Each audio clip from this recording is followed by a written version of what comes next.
This is another episode of Bros Talk MMA.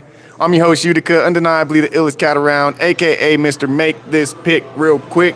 Mr. a.k.a. whooped these fools' asses last week, taking big shits in their yard.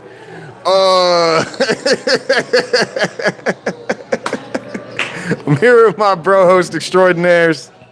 You know what it is. It's Mr. Guarantee, Mr. Never Miss, Mr. Let Go of My Ears, It Hurts. Who we got over there, man? It's RayBuck, this Chuck Jordan. It is. You fucked up my whole cool little intro I had. Hey, the microphones fucked your intro up. It's all good though. Mr. Give me my belt. Hand me my crown. Yes, indeed, folks. We're here to cover this weekend's card going down in Perth, Australia. We got Jack Della Maddalena going up against Carlos Prates. We also got my bro probably coming up off of like a 70-piece in push-ups later on in this episode or sometime in life. I don't even know. Last time out, bro. I'm kind of scared for you. Ray. I'm kind of scared for you right now. Well, first off, Cesar, the reason why he owes me and Darren push-ups is because he bet us 30 push-ups to 10 push-ups that he would beat us both on the card, and he did it. So that's the first reason why. But I'm pretty sure he owes you some push-ups too. I'm pretty sure y'all made a bet on that 2.5 last week, but I don't know. That's up to you, my guy. He talked like he was going to do that with one hand tied behind his back, and now he's having to use both hands to beat us away. Yeah. Almost went south there. You have anything to say on your behalf, sir? Now he's beating us off with both hands.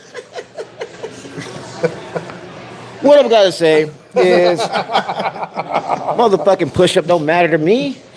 Goddamn big dog out here. Think I'm worried about a push-up?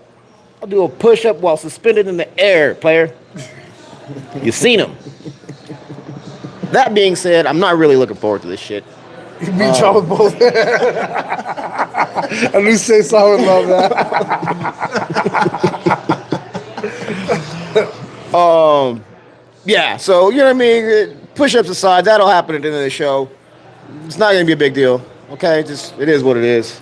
I mean, might do like clapping push-ups or something. Who knows? Already fucking putting yourself in a fucking bad spot, but hey, I'm looking forward to it. Yeah. Anyways, y'all, let's get into this card. One more thing. We are at the legendary Whiskey Bar, Denver, on 2203 Larimer Street in lower downtown Denver. Absolutely. Stop on there and have a drink. Stop and have a drink with your boys.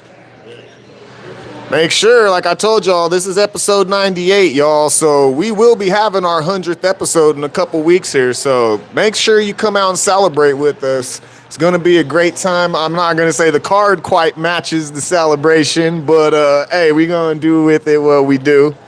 But yeah, make sure that you come out here, Whiskey Bar Denver, 2203 Larimer Street in lower downtown, as well as Las Palmas next door.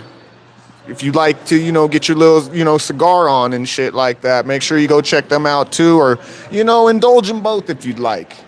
But with quick question, says Simon, that is a sister bar to this bar. You know what I mean? They didn't have availability for us here, so they sent us over there. I do really like that spot, and am definitely going to, try to make that a staple. Here coming up soon, but your boys got to make some moves. Your boys got to, shake some hands. You know what I mean? Kiss some babies, make some things happen. Nah, Ray definitely took a shit and fucked up the pipes. And they won't have us back there no more. Is that what happened? Nah, I was just playing. Damn you, Ray. Shouts out Twan Lorenzo in the chat. Definitely echoing my sentiments over this past weekend's card. Dumas took that first round dive. Straight up. Shit, for the second fight in a row. That shit was nasty work. I was like, nobody's seeing this? Nobody fucking saw that? He's like, no, under the chin. Yeah, I can't breathe. That was the most glancing fucking uppercut I've ever seen in my life. So yes, I definitely feel you on that. Shouts out Twan Lorenzo. make sure that you like this episode, y'all. Make sure you subscribe to the channel. If you'd like to support the channel, check out our Buy Me a Coffee link in the description, and or get you some merch. Make sure you check us out at Bro Shop MMA on Etsy. But yeah, without further ado, let's get into this card, y'all. I believe we have 13 bouts on this one.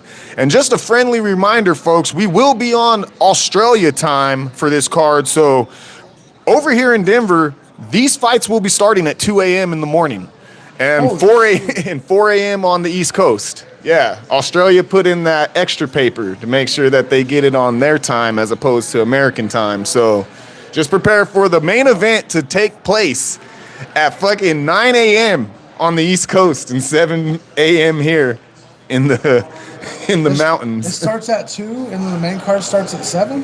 The main event starts at 7. Here? So like if everything goes according to schedule, Jack Della Maddalena and Carlos Prates will be walking out to the cage at 7 a.m. Over here? Yeah. That's fucking wild. Yeah, so this is like a Abu Dhabi / fucking China card that we got going down here. I'll give it the same try I give it every in the morning. I'll try to get up and fucking. Yeah, I mean it's not my first overnight card, but I can't. I don't know if I'm gonna make it all the way through, especially if my picks don't pan out the way that I expect them to. So just a friendly reminder to everybody watching, that is what's going on. We have 13 bouts on this card. We're gonna start things off in the men's lightweight division. We have Cody Still going up against Donmar Fan. We got Cody Still 0-1 in the UFC, 7-1 overall, and are 4-1 in their last 5 bouts. We got Marfan coming in, making their UFC debut, 9-2 overall, and are currently riding a 5-fight win streak. I'm going to be going with Marfan in this one by decision. They're going to be the younger and bigger of the two fighters, somewhat well-rounded in their skill set. I just say that their level of competition has yet to, be seen if it's something substantial enough to, take them into the UFC and transition, seamlessly. Cody Still, they're older by 5 years, smaller in stature, a striker primarily with some wrestling. With them, I just feel like they're going to, they won their Contender Series bout, got into the UFC, lost a bout against Rong Zhu. Now, I mean, I'm not going to hold that too much against you, but it is Rong Zhu at the end of the day. And I feel like a combination of long travel and still showing that they have a limited arsenal at this point in their career, I just feel like Donmar Fan is going to be the more aggressive and really kind of like the more overwhelming fighter. I think he's going to throw a lot of volume. So yeah, I'm going to be going with Marfan in this one. Who we got, y'all? Sorry, I'm probably going with Cody Still. He's got, I feel, a better chance of ending it standing up, which is probably going to be a stand-up bout. One thing I don't like about Donmar Fan is he's been beat twice by the same guy by the same fucking move. He's been choked out with a rear naked choke by Quinlan Sakil. Same fucking, and you know what I mean? Not a whole lot of growth for me. I feel like he's going to be standing up with Cody Still, and Still's going to be getting the best of him, even though Still's coming off of a loss. But I mean, both of these fighters are really not too greatly known or whatever. But I'm taking Cody Still for the finish. What you got, Ray? Cody Still for the goddamn win. Donmar Fan is I'm just, you know what I mean. I've got a what's that called? A predisposition. Oh yeah. No, I know. To Road to UFC fighters. Road to UFC fighters. Not a big fan of. Don't believe in them. Never really seen one that made me want to believe in them. And he's only got one TKO of all his fights and shit. You know what I mean? You know what I mean? It tells me his hands are not too. He may have busy hands, but they're not as effective as they could be. And like I said, back-to-back losses from Quinlan Sakil, the rear naked choke. And he doesn't have a whole lot of big names that he's beat on his on his fucking resume. So yeah, I'm not seeing what Cam sees, but that's what's great about this. Us three having different fucking perspectives on this. Yeah, Sakil, you know what I mean, is not like the worst knock on your record because, I mean, obviously he's fighting He's the co-main event of the evening, right? Like, so he got whooped by a good one. But at the end of the day, he got whooped.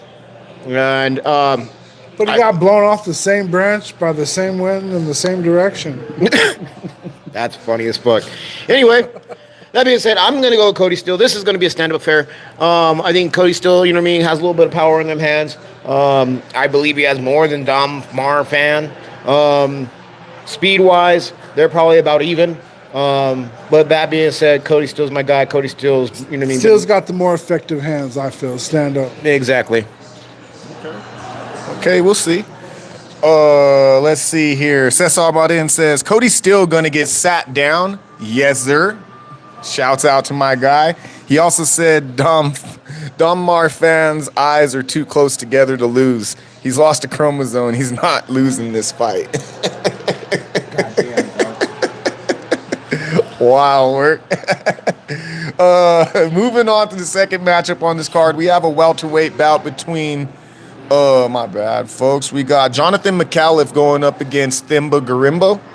We got McAuliffe coming in 2-0 in the UFC, 9-1 overall, and 4-1 in their last 5 bouts. We got Gorimbo coming in 4-3 in the UFC, 14-6 overall, and 3-2 in their last 5 bouts. I'm going to be going with McAuliffe in this one by KO or submission. They're going to be the younger of the two, slightly shorter, somewhat well-rounded, and evolving in their skill set. Stand-up in this fight, I believe, on their end will be the X factor.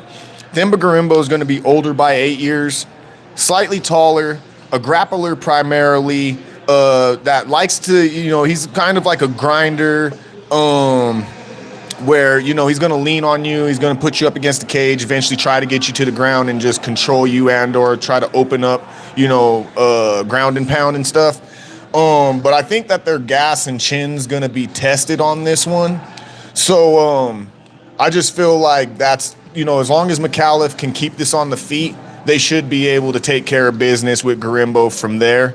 And, another, combination of just long travel and just limited skill set, I think, is what's going to get McAuliffe over the top on this one. So who we got y'all in this bout? I'm going to have to go with Jonathan Mellencamp. I feel like he's going to have the better striking. Hopefully he's prepared to use some orthodox fighting against Gorimbo. He's going to be trying to get him to the ground. It's no secret what he's going to be trying to do. It's whether he's going to be able to keep him off of him and still do damage, create space, and be the counter striker it's going to take to get this fight into an interesting place for Metcalf. If it goes to the ground, I'm kind of worried about it. But I don't know. I don't think as fight IQ wise, I don't think this is. I think Gorimbo might try to play into his into Metcalf's fight and try to beat him at his own game, as it becomes like a eagle type of thing. But yeah, Metcalf for the win. Am I saying that right? McAuliffe. Sorry, McAuliffe for the win. McAuliffe for the win is for me as well. Themba Gorimbo has got to be the most boring fighter in all of the UFC. Just never really been a fan. The Mellencamp, the only thing I can really say bad about him is his fucking hair, his man bun. Not feeling it. This man's always on the man bun, dog. Not feeling it. Yeah, right on the man buns. I'm on them buns, man buns. Wild work. Anyway, Themba Gorimbo is like, I've just never really, you know what I mean? He's a journeyman, you know what I mean? He's willing to take a lot of fights, and you know what I mean? He fights, great. But he's never really entertaining. He never really shows me any star power. He's getting older. No involvement. He's getting slower. There's no evolvement. So I've got to go with Mellencamp. Mellencamp's at least going to try to make it interesting, even though, you know what I mean, Gorimbo's going to literally try to just counter-strike his way out of it and pick his perfect shot, because that's pretty much what he does, which means he has no ball, which means there won't be a lot of, punches coming from him, which means he'll probably lose on the cards if he doesn't get fucking slept. That being said, like I hope Malcap is the first Australian fighter. You know what I mean? Get the dub. You know what I mean for those guys in the second fight of the night. For sure. Cesar Martin says McAuliffe got the better resume in his opinion, and I would have to. I don't know if I agree with that because I think Garimbo's a little more seasoned in the UFC. It's just obvious he's hit a ceiling, and I feel like McAuliffe already possesses skills that I've seen Garimbo lose to already at this stage in his career. But I just feel like it's just a matter of McAuliffe being on the come up and Garimbo being in the twilight. So moving on to the third matchup on this card, we got a middleweight bout between Wes Schultz going up against Ben Johnston. We got Johnston coming in. They are making their UFC debut, 5-1 overall and 4-1 in their last 5 bouts. We got Schultz coming in. They are 0-1 in the UFC. 8-3 overall and 3-2 in their last 5 bouts. I'm gonna be going with Johnston in this one by decision or KO. They're gonna be the older of the two by 6 years, taller in stature but less rangy. A grappler primarily in their skill set. Schultz is gonna be younger and shorter with a longer reach and are more well-rounded in their skill set. But ultimately, I'm going with Johnston because Wes Schultz looked like fucking trash in his debut. He looked scared. Like, he looked like a mouse that gets put into a fucking, like a tank with a fucking boa constrictor. And you're just waiting for what's about to happen. Like, he looked genuinely terrified to face Damian Pinas in his last fight. And fucking that fear literally, like, just made him useless. And I'm not saying he's going to come in here scared of Johnston, but like literally it just that was pathetic his last time out. And I say that as respectfully as I possibly can, but literally I almost feel like homeboy here is the hometown guy, and this is just a good opportunity to set the crowd on fire. Barring that, the Australian fighters haven't already started to, rack up some wins up to this point. But I'm going with Johnston, y'all. Who we got? I just got to say real quick, you know what I mean? I'm not sure what kind of ditty parties you've been to, but if I was face-to-face with Pinas, I'd be scared too. Any kind of Pinas, right? Terrifies me. Terrified. I'm fucking terrified. I can't believe I actually fucking oversighted that. We fucking definitely when that full Pinas spot, like we fucking had a lot of sound bites from that fucking breakdown, and I don't know how I oversighted that. Just the mention of that name was about to put me in a precarious position. So good on you guys. Like, I have nothing to say. Good on y'all. Appreciate it. What are y'all doing with your picks again? Yeah. Speaking of Pinas, it's why we're here. I'm going with Ben Johnston.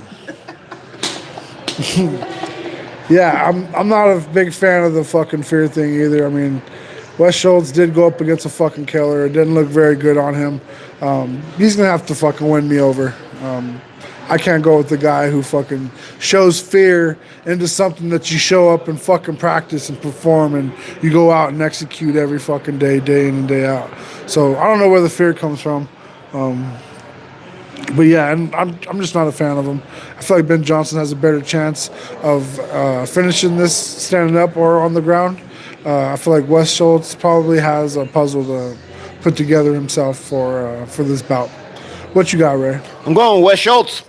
Gonna go with Wes Schultz. You guys are completely right. I'm not saying that you're wrong by any stretch of the imagination of what you guys saw, because I saw the same thing. That being said, I do believe it was, you know what I mean, first day jitters, first round jitters, whatever, you know what I mean. He's walking under the bright lights for the first time. So yeah, he did look like a mouse in a boa constrictor's cage. But in addition to that, I think now, you know what I mean, he's got the butterflies out. And that's got to be embarrassing, right? That's got to be like literally heartbreaking. You know what I mean, to come out and look that bad, right? because we know he does have some skill. Like, he does have, you know what I mean, some hands. He has, you know what I mean, some a lot of abilities. I just think the night got to him.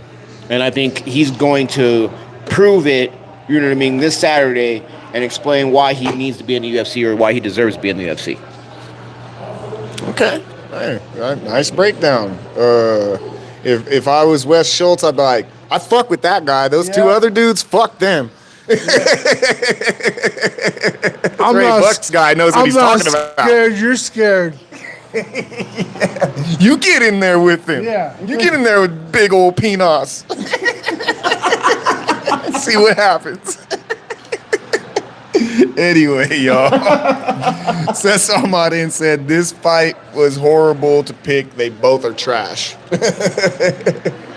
I concur. Moving on to a men's bantamweight matchup. What we got here? You can read the chat too there, buddy. Oh. I picked Schultz too, Ray. Let's go. Oh, man. Come on. I was better just like not reading that off. Yeah. Okay. But hey, I guess we're here now. Moving on to a men's bantamweight matchup, we got Colby Thickness. So we got Johnston going into Thickness. All right. We got Colby Thickness going up against Vince Morales. Thickness is coming in 1-1 in the UFC, 8-1 overall, and 4-1 in their last 5 bouts. Morales will be 3-8 in the UFC on 2 separate stints, 16-10 overall, and 3-2 in their last 5 bouts. I'm going with Thickness in this one by decision or ground and pound of some sort. They're going to be the younger and slightly less rangy of the two, well-rounded in their skill set, but definitely lean more so towards the grappling. Morales is going to be the older of the two by 9 years, slightly longer in reach, well-rounded in their skill set, and definitely experienced overall in MMA, let alone at a UFC level. But this just looks kind of like a squash match for the home crowd. What I will say, though, is Morales is one of those types that will definitely dog it out, and you know, he could find himself coming on strong in the 3rd round if it makes it there. And if he's not down 2 rounds already, you know, he could definitely, if Thickness is starting to be labored and you know, slow and fading in their gas tank. Who's coming on strong? Morales. Okay. Funny if it was Thickness, but whatever. Well, Thickness will come on strong in the beginning. So hopefully he won't prematurely blow out.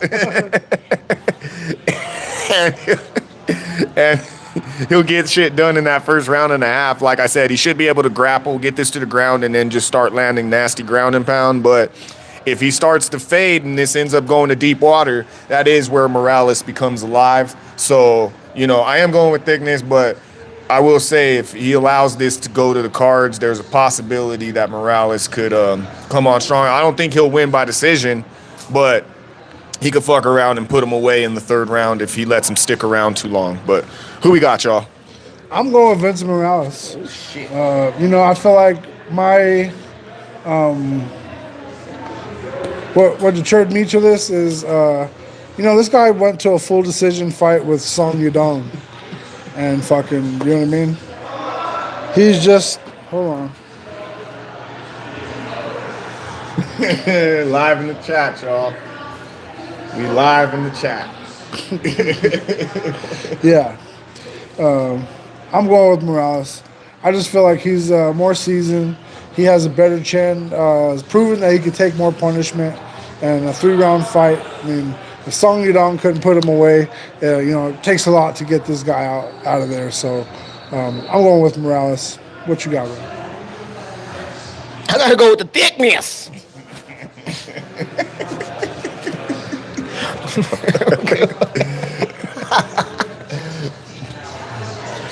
Yo, I mean, he's built to win this fight. You know what I mean? It's his hometown, home country, all that great shit. You know what I mean? He's a hell of a fighter, very well-rounded. You know what I mean? He's going to fight for all 3 rounds. I don't really see that from Morales. Morales is, you know what I mean? I think he gasses. Late 2nd round. You know what I mean? And then Thickness gets the third round, guaranteed. So, like, if we're just going to bet round by round, thickness first round, or maybe even Morales first round, and then thickness takes the next two, right? That being said, hopefully there's a finish. I would rather see that. But thickness for the win. Okay, for sure. To the chat real quick. We got the return of Queen Angel. Hello. What up, Queen Angel? Honorary moderator.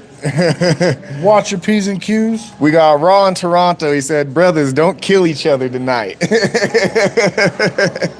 Shouts out to them. We got Twan Lorenzo. He said, Battle of the Bums. I'll take Wes Schultz because he's lost to Killers. So you got somebody there on your side. And then he said, Colby should be easy money, but I ain't calling no man thickness. Fair enough. Fair enough to my mans. And then Cesar Martin said, the white thickness is back, baby. Girth, y'all. Oh, Girth Brooks. Girth Brooks.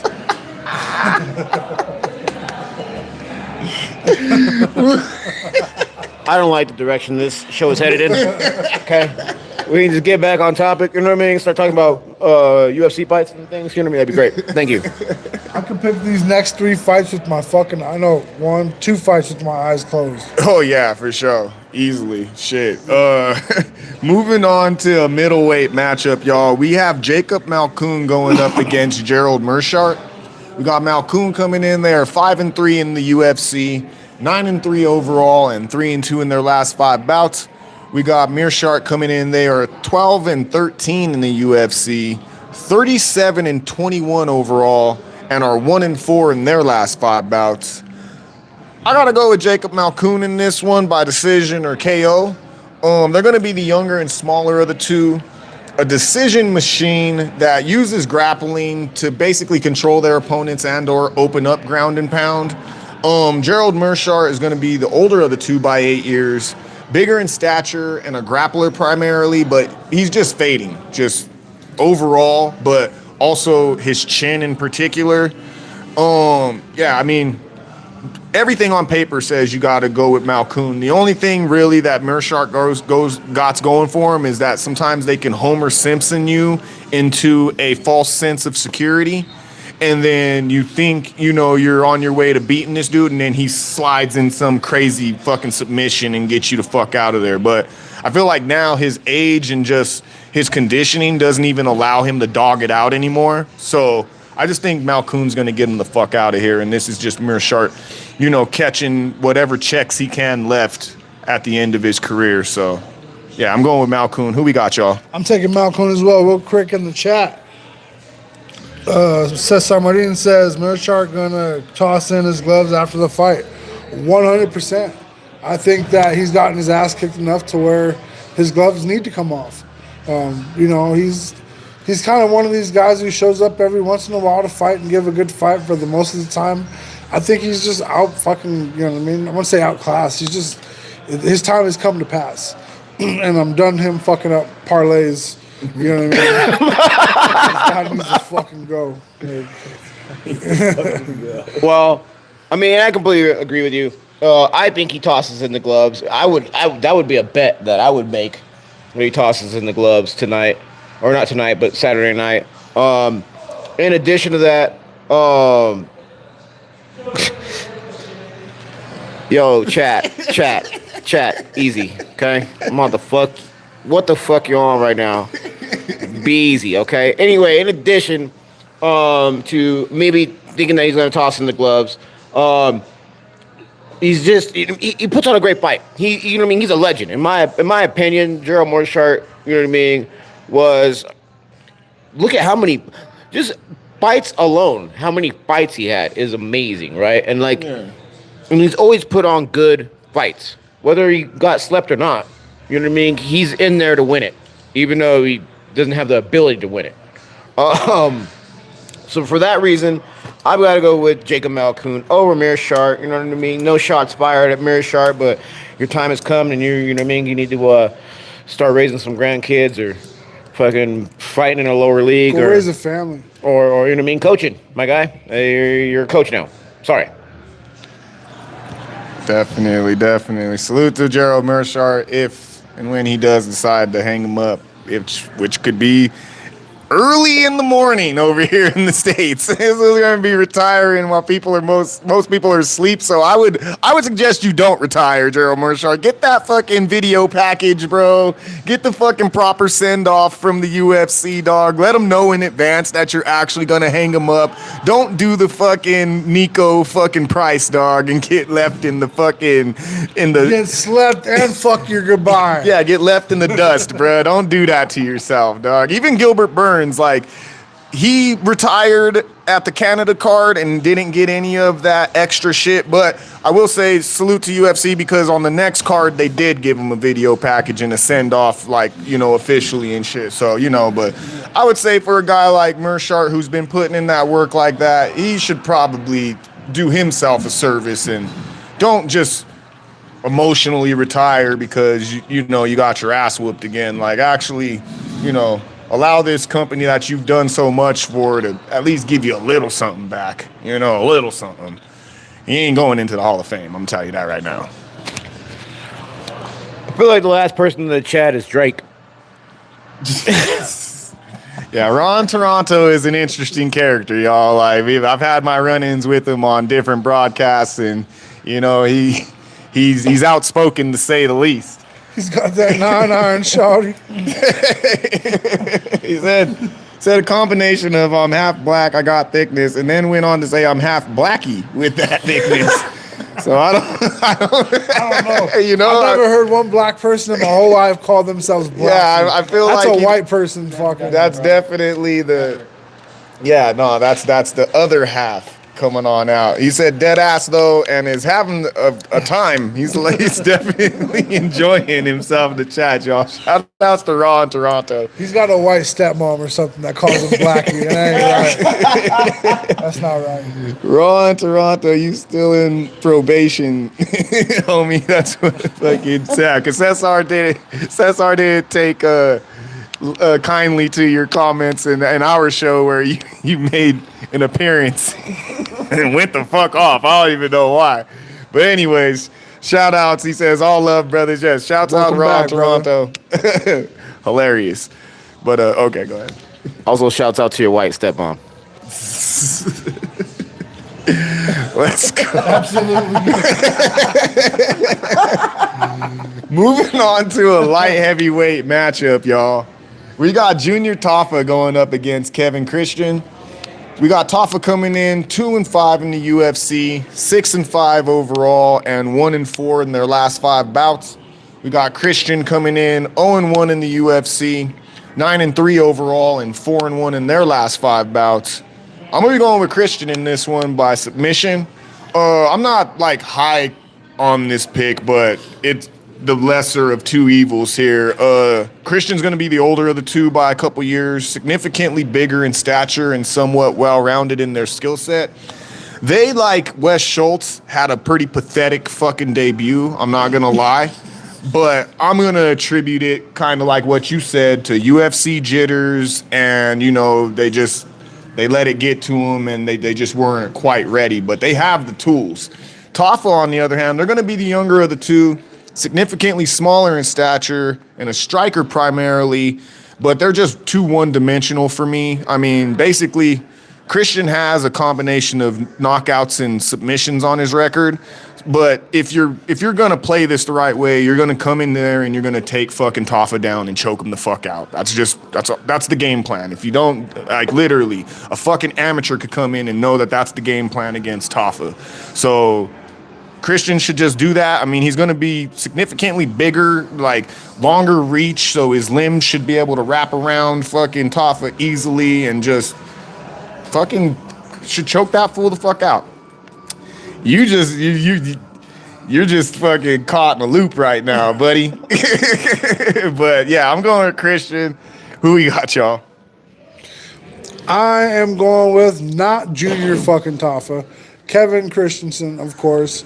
Let's be real. Tafa doesn't have the power to put anybody out. He's a very limited range, very limited skilled fighter. Very limited IQ. I mean, he's a stand there punch bag. I don't see him taking this. Christensen has a better chance on the feet and on the ground. I'll tell you what Taffa has on his side. He usually comes in a little bit fucking too heavy in his fights, you know what I mean? So, you know what I mean? Him fucking weighing on you, laying on you up against the fucking cage usually has some kind of weigh-in. But it's not going to knock anybody out. He's not a finisher. He's not a ground guy. I don't even know what he's fucking doing in the UFC. I'm not a fan of either one of the Taffa brothers. Let me summarize Darren's breakdown. Darren T's breakdown. I'm not picking that guy because he's stupid, dumb, slow, and fat. And he can't read good. And he can't read good. I'm just not a fan of the Taffas. I feel like they should, every time they fight, they should never let anybody put money on them. You're right. I completely agree. I'm definitely going with not the Taffa brother. Where the fuck? Where we at? We're at on Rostam or Christian. Oh, y'all trying to move on to the next fight? No, I'm saying the Taffa fight because I didn't even give a fuck about the Taffa. Like, so I literally just that was an instant pick for me. Yeah. Who was he fighting? Kevin Christian. Christian's gonna win. It's a Taffa brother. Like, what do I need to tell you? You know what I mean? Other than the fact that Taffa brothers are, as my co-host is so eloquently put it, slow, stupid, dumb, fat. You know what I mean? So, not picking them. Gonna go with Christian. Yo, Ron Toronto, I'm trying to check this, bro. I'm trying to check this out, bro. I'm not seeing this. I see the 4 years, so I'm trying to find something here that matches up with the time that took place. I'm not seeing anything. If you can give me a link or something to check out, bro. You got me kind of intrigued right now with your comment. I actually am right here right now trying to check shit out, but regardless, we'll get back to that another time. Cesar Martin wanted to let you know that, yeah, you know, he's just busting your chops. You know, we all having fun here. And yeah, man, don't say you and your boy, man. You're like, hey, we good. Anyway, moving on, y'all. We got a middle. Wait, give me a second, like. No, man, let's just go forward. Go ahead. I am trying to look it up, bro. All right, go ahead, bro. Shouts out to Twan Lorenzo real quick. He said, another battle of the bums. Taffa should get the KO or he getting fired Monday morning. I feel the same way. I do believe they're trying to give him somebody because that's what I'll say is like in Christian's last fight, they look like they didn't enjoy getting hit. And I mean, Taffa, he has good boxing. And if he lands something fucking clean on this fool, he's probably going to put him down and fucking, you know, we're going to see a terrified man in there. But up until that point, I have to go with Christian. We got 2.5 right is live, y'all. Yeah. The 2.5 is live. You're live one. You're up one, Cesar. All right, y'all. Moving on to a middleweight matchup. We got Cam Roston going up against Robert Brisic. We got Roston coming in 2-0 in the UFC, 14-3 overall, and are currently riding a 6-fight win streak. We got Brisic coming in. They are 1-1 in the UFC, 18-6 overall, and 4-1 in their last 5 bouts. I'm going to be going with Roston in this one by KO or sub. They're going to be the younger and taller of the two, well-rounded in their skill set. Brysic's going to be the older of the two by 4 years, shorter in stature, and a striker primarily in their skill set. And yeah, I just feel like Roston, basically, this is kind of a launch pad fight for him. Don't get me wrong, Brisic did just finish Brad Tavares in their last time out, which is no, small task. I would say that Tavares is on the latter end of their career for sure, but that's still a good W, put on your record. But I just don't think he's going to have that same type of success with Roston. Roston is big. He's fucking got long limbs, so he should be able to manage the distance. And if Brisic was to close the distance, then he has to worry about potentially getting taken down, if not just punished on the feet. And then Roston could take care of him there as well. So I just feel like this is all Roston. It's his fight to win. And yeah, it's going to be for the Australian crowd to enjoy. But, you know, Brysek is live for like a flash knockout. That's probably all I'll give him. But I'm going with Roastin. Who we got, y'all? I don't know what you mean about that's all he's got. My man Brisick has 12 motherfucking knockouts. That's it. All right? Knockouts. That's it. He's That's just a stand-up it. guy. Well, he's got a submission win as well. You know what? While you talk, I'm going to go back and see when that submission took place. I'm looking at it right now. Let's see fucking how long ago he fucking actually pulled off a submission with 12 knockouts on his record. I'm gonna call it 10 years. Heel hook in his second professional bout in 2012. The last time Hill ever pulled off a submission, bro. I said 10 years, right? Lights out, baby. Clown. I'm super well-rounded. I'm still taking. Let me take that back. Brysek is super well-rounded, y'all. Brysek has a better chance of knocking out Cam Ralston than Ralston has of taking him to the ground. I think he has a better chance of. I don't think Ralston wants to go to the ground. I just think that he has that in his back pocket if it potentially does go to the ground, or if Brysek is getting the better of him on the feet, then he could go ahead and use Brysek's aggression against him and then get him to the ground and possibly turn the tide. It's going to take some very sneaky counter-striking of Ralston if he's going to stand up and try to go toe-to-toe with Brisick, considering he's the harder hitter. Probably has, I'd say, could take the better of the damage of the two.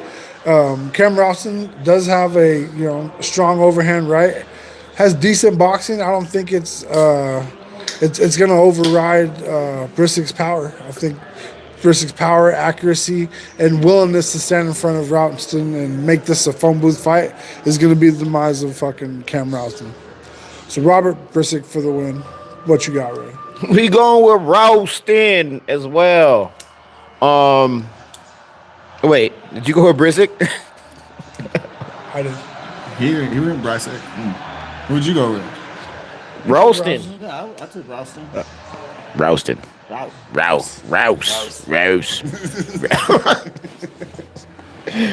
Yeah, I gotta go with Ralston. Unfortunately, I didn't put notes on this particular fight, but I obviously have a good reason why I did. So I feel like it's pretty cut and dry. yeah. So there we go. Alrighty. Raw in Toronto, I will be looking that up as soon as we end this fucking shit. I will be going on YouTube and we gonna verify some shit. Let's see here. Cesar Marin, 2.5 is live, y'all. We got action. Tuan Lorenzo says, good call, Caesar. I might play that.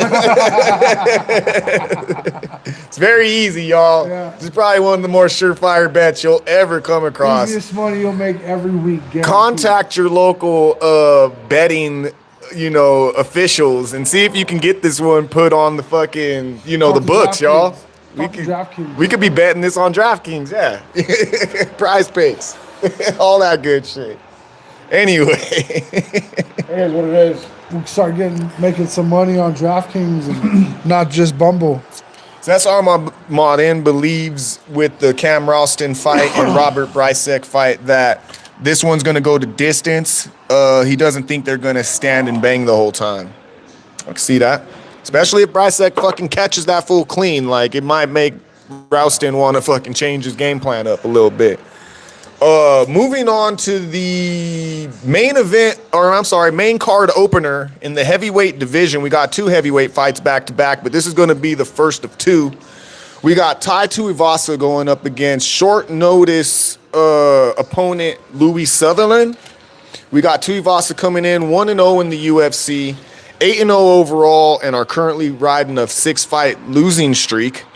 We got Sutherland coming in 0-2 in the UFC, 10-5 overall, and are currently 4-1 in their last 5 bouts.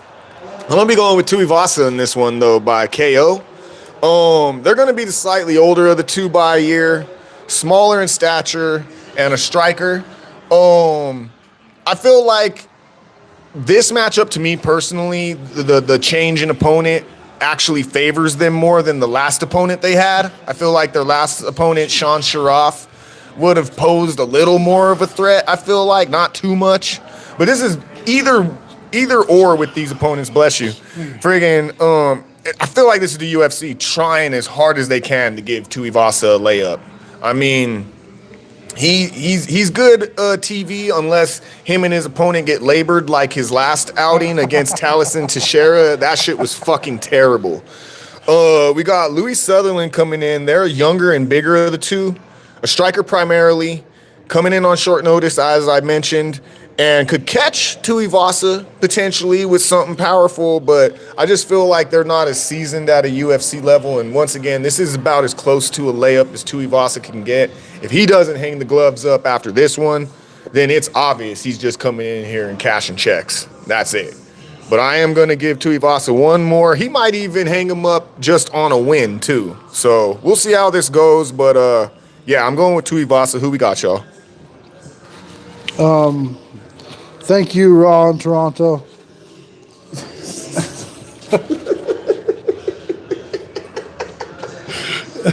Yo, dog. What? Wait. I guess I'm the second thickness on the show, huh?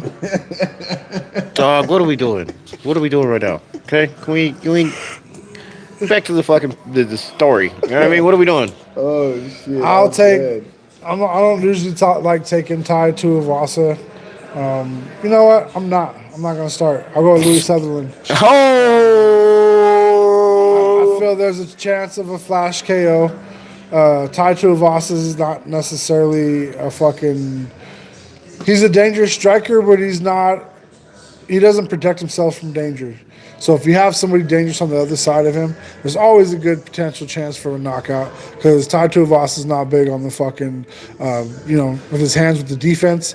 He likes to get in there and fucking throw in his hard shots. And, there's only so much he can take anymore. I feel like his tolerance for pain is getting less and less. And, I'm going with Louis Sutherland with the big flash KO knockout. What you got, Ray? Let's fucking go. We're going Louis Sutherland over here. Yeah, baby. What do we talk like? Or Tuivasa? Tuivasa's a Tafa. You know what I mean? Like, it basically, in my opinion, like, what are we talking about? Yeah, we ain't cutting it close like the bottom of your fro, Cam. Ooh. We're taking it all the way first round. Bet. Anyway. I mean, you know what? Sutherland, I can't hate. He's lost to Walter Walker and Brando Pericic, who's going to be the next fight literally after this. So he's not losing to no bum-ass fools. But at the same time, it's just like, I mean, come on, Ty. Like, if you can't, once again, if you can't get it done here, bro, then you might as well just go ahead and pack it up, go to Abu Dhabi, and just start fucking shooing fucking the rest of your days away, my G. God damn, Cesar. You know what I mean? Yeah. He called our pigs vomitus. I didn't know that was a word. Damn. Go ahead. Real quick, Tuan Lorenzo said, I'm going to take Sutherland. Ty ain't got nothing left. Thank you. Hey. Thank you. Tuan Lorenzo, y'all got to pay attention, man. Tap in with my guy. He be calling a lot of this shit that he mentions in the fucking chat. Cesar Marin said, that's your new name? Big Chunky White? What the fuck? Darren, that name and your pick are vomitus. What the fuck, bro? Going wild on me. You made this man have to get proper in his fucking address right there. He's like, I can't stand for this, bro. This is vomitus. Then he says, both of y'all, and you too, Ray. Anything to say for yourself? Me too. What? What'd I do? I didn't do He's shit. calling your pigs vomitus. Dog, I'm not going with Tai Tuivasa. That's wild work. Like, what are we talking about? He's just been finished too many times. Not just beat, finished. You know what I mean? like fucking flatline. There's only so many times you can take it and fucking KO to TKO. Like, look at. I know we're not taking that away. I'm saying it's happened so many times. It's like wear on a fucking tire, you know what I mean? There's only so many times you could slam on the back brake before you put a hole in that motherfucker. You can drive through this, Cherry Creek suburbs on fucking Maypops, and eventually them shits have to give out. Yeah. God damn, nigga, you old, dog. You that was an old reference. Some Maypops, I dog. just tapped into my inner Lowell Mason. And I'm sorry you don't believe in my picks, Cesar, but it's a risk. Sometimes you got to put on your pants and slide on the ice once in a while. You can't just be safe all the time, all right? Yo, real quick, shouts out to random G678 in the chat. I'm not familiar with you quite yet, so thanks for tuning in. Would you rather have a sleepover with John Jones or Carlos Olberg?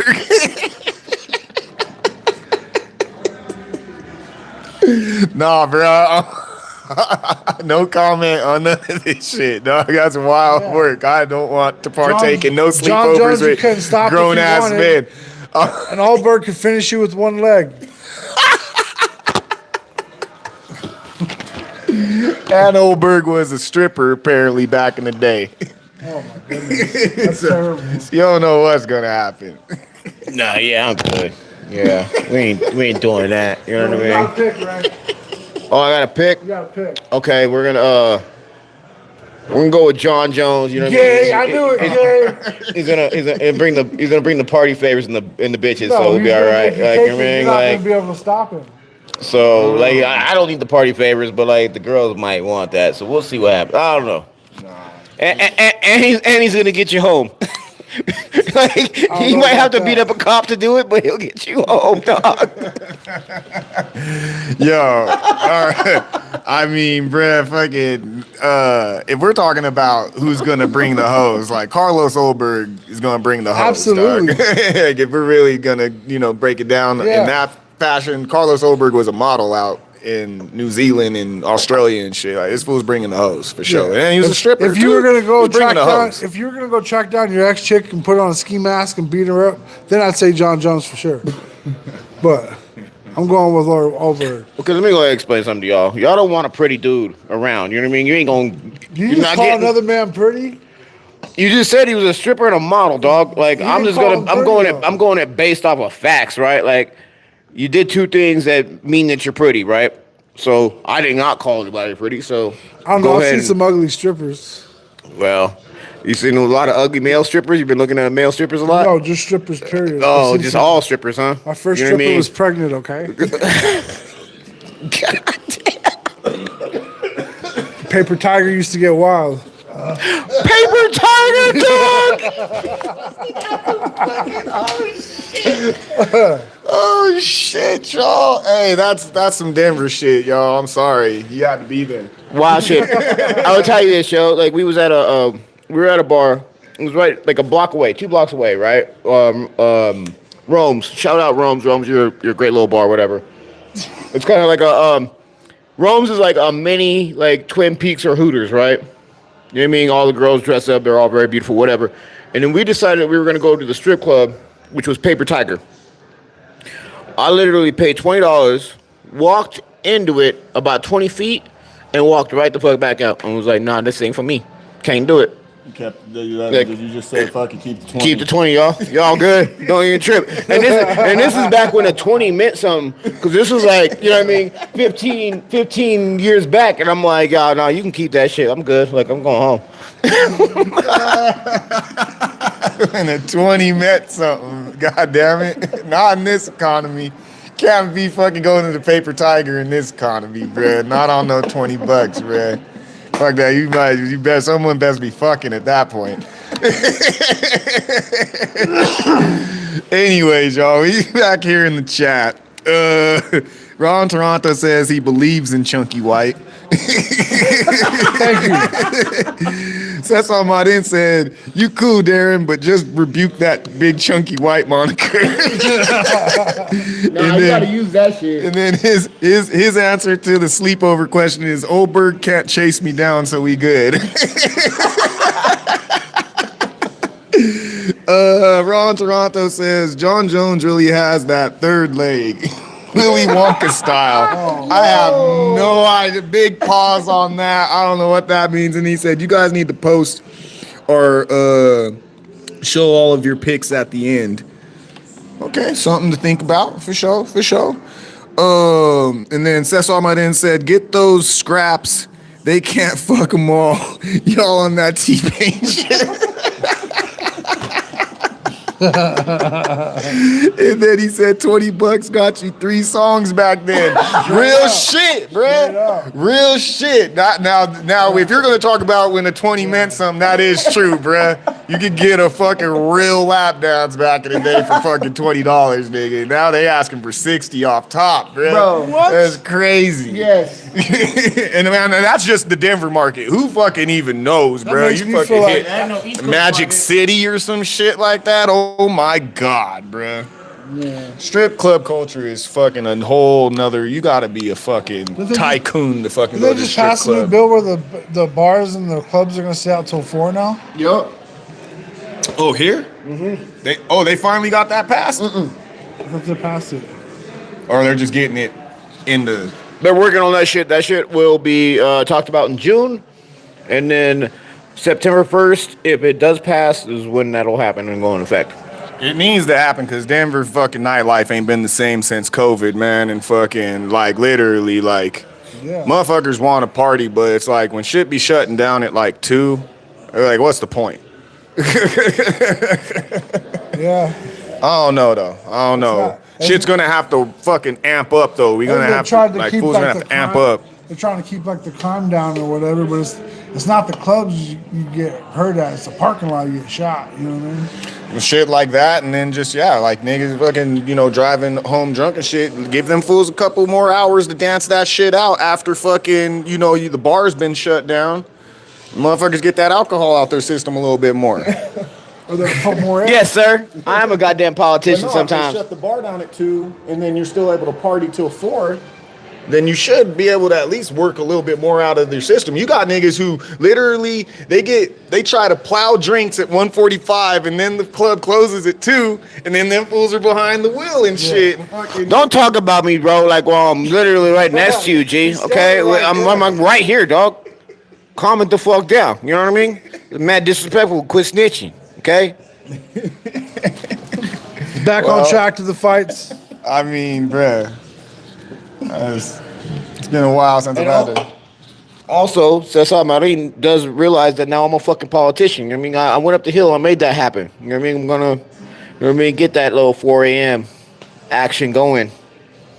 I mean, Easy there, Lockjaw McGraw. We get it. whoa, easy, dog. No, see, no. Next fight. It's called being a lobbyist, dog, not a fucking a hobbyist. You know what I mean? That's what you do. But yeah, what's that? Go back and buy a drink and repeat. Oh, motherfucker, he's trying to win. He's trying to win the parlay, dog. You want? Yeah, okay. Yeah. Ron Toronto said, Scooby-Doo in the middle really made this show happen. Great work, brother. The background is cool, too. Shouts out, dog. Random G says, I believe Jack needs pressure and Carlos can't fight on the back foot. We will be getting to that shortly, and that is a great assessment, sir. Ron Toronto, man, I went to a strip club in Scarborough for my first time at 19. I only went with $20. I had a bag full of beer outside and would go in, drink a beer or shot, then go back outside, chug 2 beers and go. So, sir, that's how you do that, right? So in Colorado, they have these things called 18 and up strip clubs and then also 21 and up strip clubs. So the 18 and up strip clubs, you can't drink inside of them. They charge you, well, I'm old, right? So they charged me $8 for a Pepsi back in the day. But they show everything. But they show everything, right? Good time. Anyway, all you do is you just walk back to your car, you chug 2-3 beers, throw a couple little shots down, boom, walk back in there, or like bring some shots in with you, pour them into the drink, enjoy yourself. That's what we did. I mean, that's some old shit, is what it is. The more you know, ladies and gentlemen. Life hacks by RayBuck. Real quick, let's see here. Cesar Martin said Ray's going to the Hill to get that shit put through legislation. Ron Toronto said, I said, yo, I don't have $80. She tried to take my cell phone and everything. I told her, damn, I didn't know. Next thing you know, I did it. Next thing you know, some random guy paid the stripper for me and saved my life that day.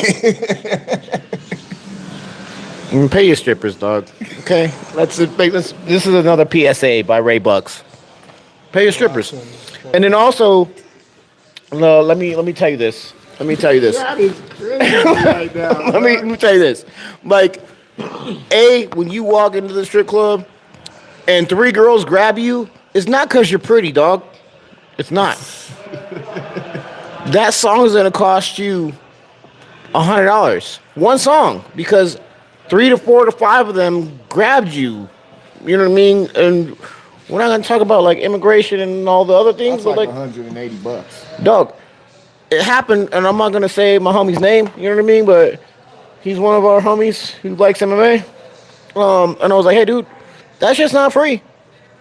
And I had to like negotiate to figure out how he was not gonna go to jail that night. Anyway, like, just know, pay your strippers. They're good people too. Dum dum dum. The more you know. Random G says they want to see a Zest Fest between Peyton Talbot and Michael Morales.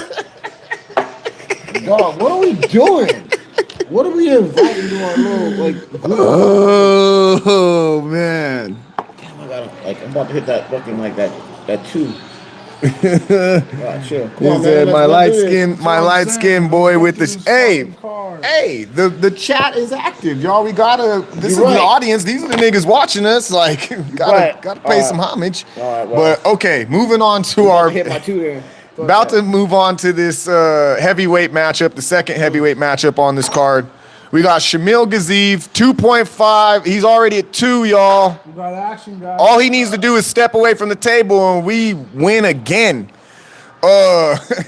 We got Shamil Gaziev going up against Brando Pirchik. We got Gaziev 3-2 in the UFC, 14-2 overall, and 3-2 in their last 5. Pirchik is 2-0 in the UFC, 6-1 overall, and 4-1 in their last 5. I'm going to be going with Pirchik in this one by KO or decision. They're going to be the younger and slightly bigger of the two, a striker primarily in their skill set. Gaziev's going to be older by 5 years, slightly smaller, but definitely, I'd say somewhat well-rounded in their skill set. But truly, I think they've hit a ceiling. I think the game has caught up with them, and I think Pirchik is that next level. And I think they're just going to overwhelm Gaziev and get them the fuck out of here within that first round or 2. And yeah, I'm going to be going with Pirchik. Who we got, y'all? I'm going with Gaziev. I feel like he's had harder fights. I feel like he's been kind of stagnant, you know what I mean, in his career. Not really on a downslide, but just kind of like, I don't know. Inconsistent. Inconsistent, not completely active. But nonetheless, you know what I mean, he's been showing up. He lost to Waldo Cortez, which is, you know, not a whole lot of people can say that they wouldn't. But he's lost to Rosenstruck before that. He's beaten guys like Martin Boudet, Greg Velasco, I can't even say that fucking name, but Kirill Koronov, Alexander Komisartev. I'm not fucking doing this anymore. But I feel like he's a more seasoned fighter. And I feel like Pirchik puts himself in a lot of danger marching forward, trying to, impose his will. So I'm taking Gaziev for the win. What you got, Ray? Not that motherfucker. I'm going with Perovic. You can't even say his name. Don't need to. Pirchik. Pirchik. The motherfucker's going to win. The dudes are literally going to just beat the shit out of this other guy. That's what I'm going with. Like, Gaziev is not showing me a lot. You know what I mean? In MMA, in the UFC. He's not evolving. And I believe that Pirchik is. And so, Pirchik for the win. This will be a stand-up about if you guys want to like hear all the extra shit. You know what I mean? I think Pirchik's gonna shoot a couple little like leg kicks, calf kicks. You know what I mean? Do that. Do it 4 times. Open up some shots up top. Boom. Knock him the fuck out. Call it a day for the win. Boom, boom. All right, y'all. Moving on to the next matchup on this card. We got a featherweight bout between Maran Rahiki going up against short notice replacement Ali Schmid. We got Rahiki coming in. They are 1-0 in the UFC, 8-0 overall. We got Schmid coming in, making their UFC debut, 4-2 overall and 4-1 in their last 5 bouts. I'm going to be going with Rahiki in this one by decision or KO. They're going to be the younger and shorter of the two, a striker primarily in their skill set, but evolving overall, and definitely is shown to be a dog fighter. Schmid's going to be older by a couple years, taller in stature, a striker primarily, but they're coming in on short notice, and I don't have too much more info on them outside of that. They're going to be the Australian dude, so this is going to, give them a huge opportunity to show out in front of the crowd and potentially steal some heat from a up-and-coming contender or prospect. But I also feel like this is just something to keep Rahiki on the card so that he can fucking put on a highlight performance. So, yeah, ultimately, I'm going with Rahiki in this one. Who we got, y'all? I'm taking Rahiki as well. Don't know a lot about him other than that he's been a champion in another organization. I just feel like he's probably gonna have the more polished striking. If this is a stand-up fight, this is probably gonna be his game. I don't know a whole lot about Ali Schmid other than this is his hometown. So, I'm going with Rahiki. Rahiki's here to fucking wipe Schmidt. It just is what it is. Like, he's literally just going to fucking wipe him. It's going to be fucking terrible. It's going to be first round finish, if not an early second round finish. Just to, like, state a fucking point, you know what I mean, and make some shit happen. So, like, Schmid is a good, like, explanatory for something, like, shitty and mid, you know what I mean? Schmid. Yeah. Very Schmid. Schmid. Yeah. You're very Schmid. That yeah. pussy was Schmid. God. Yo. Ugh. I don't know if I've ever said that, but maybe I should start saying that shit. That's rough. That shit was Schmid, dog. Yeah. Wild. Yeah, we're taking that. Yeah. New shit. I like that. Good job. Guaranteed's got it. You know what I mean? That shit was Schmid, girl. Schmid. All right, y'all. Moving on to the featured bout on this card, we have a flyweight matchup. We got Tim Elliott going up against Steve Erceg. We got Elliott coming in 10-11 in the UFC, 21-13 with 1 draw overall, and 4-1 in their last 5 bouts. We got Erceg 4-3 in the UFC, 13-4 overall, and 2-3 in their last 5 bouts. I'm going to be going with Tim Elliott in this one by submission or decision. They're going to be the older of the two by 9 years, slightly smaller and well-rounded in their skill set and highly seasoned at a UFC level. And so much so that they're starting to, have a, second breath in this organization and, are taking down prospects. So, like, they definitely don't seem to be slowing down at all. If you hear them talk, they're actually more, engaged at this point in their career than they have been at any point, apparently. You got Erceg coming in, the younger of the two, slightly bigger, well-rounded in their skill set, and definitely talented, but I feel like they came in at a time when the flyweight division needed some new blood and they needed some shakeups. So he had a few good-looking wins, and then they just shot him straight to the top and ended up giving him a bout against Alexander Pantoja for the title, and then he ended up having to go for contender spots after that, and he's just been getting fucking beat the fuck up since then. And I don't see why somebody on Tim Elliott's level wouldn't be able to do the same. This dude's fought Demetrius Johnson. He's fought the top of the division and the mid-level dudes, and I just think that Erceg is still finding his way, and Elliott already knows who he is. So I'm going with Elliott in this one. Who we got, y'all? You took Tim Elliott over Steve Erceg? Okay. Fucking, like, this guy's got fucking handicap. I'm You took I'm not the Elliott Steve over.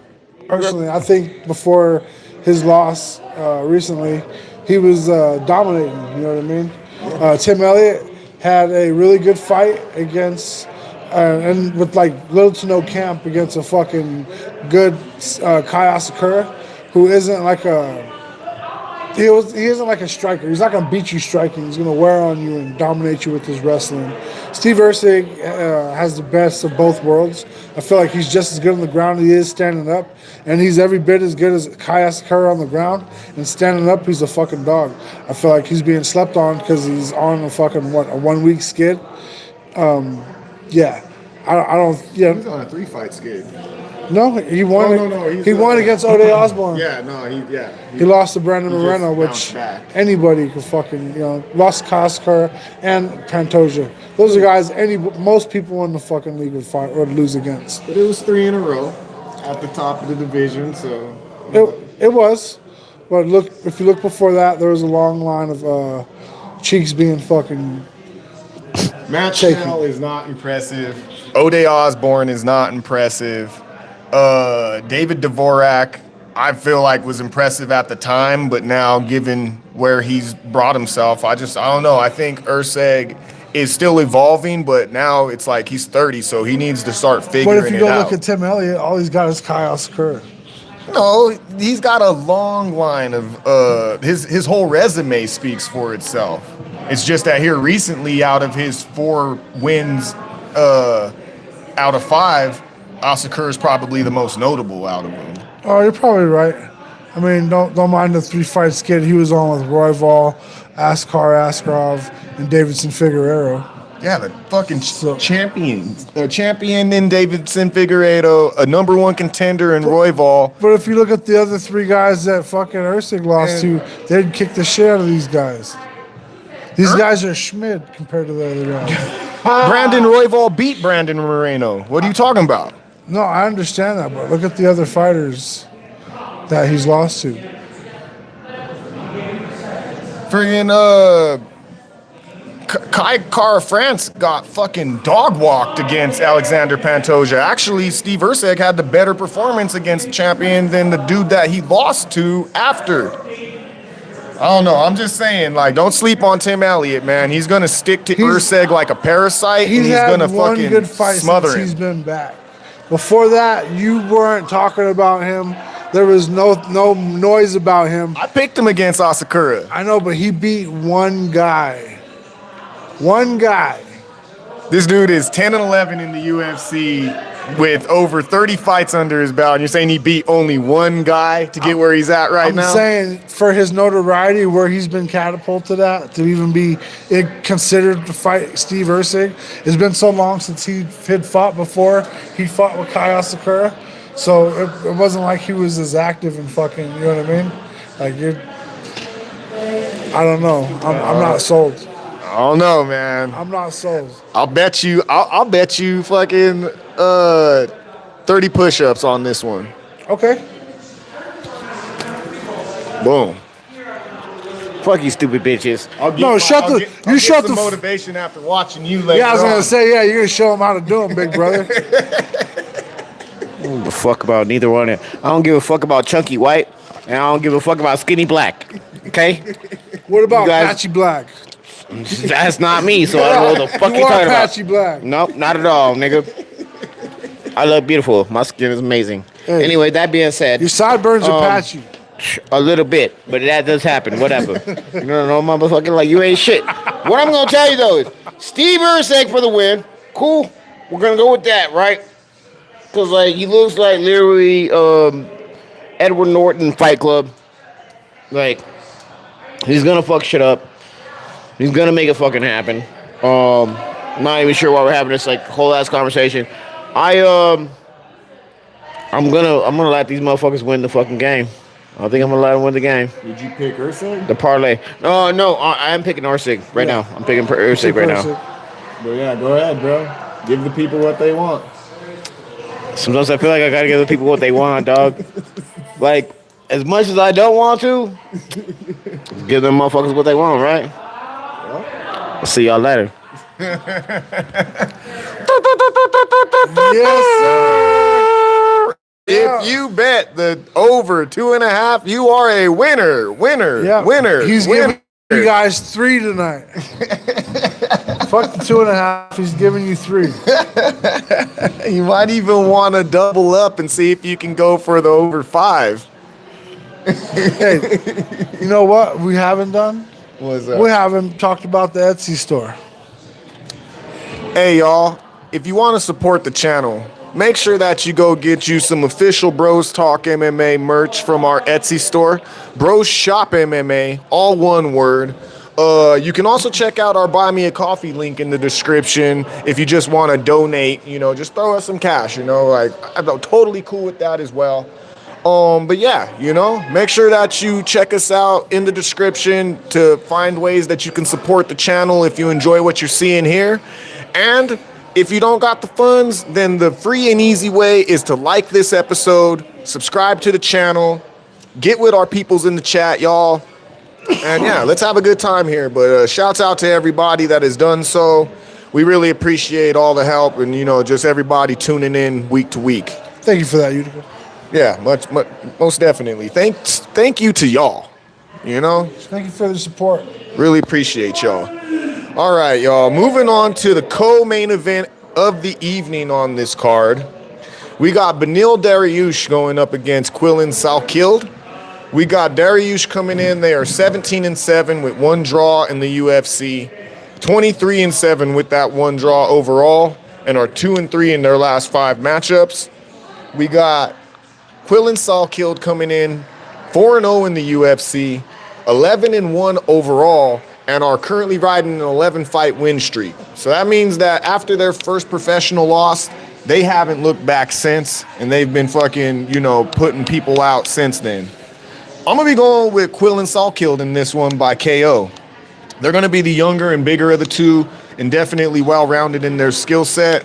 Beneil Dariush is going to be the older and smaller of the two. I want to say Beneil Dariush is going to be older by 10 years. Well-rounded in their skill set, but it's just been proven now at this point in their career that they're just fading, and their chin in particular is not their friend. So all it takes is for Salkild to catch him one cleanly on the chin, and he's probably going to put him down. And if not put him down completely at that point, then he'll just be able to go in for the submission and choke him out from there, or just, overwhelm him with punches from there. But this is kind of, in my opinion, Tuan Lorenzo had mentioned the Steve Erceg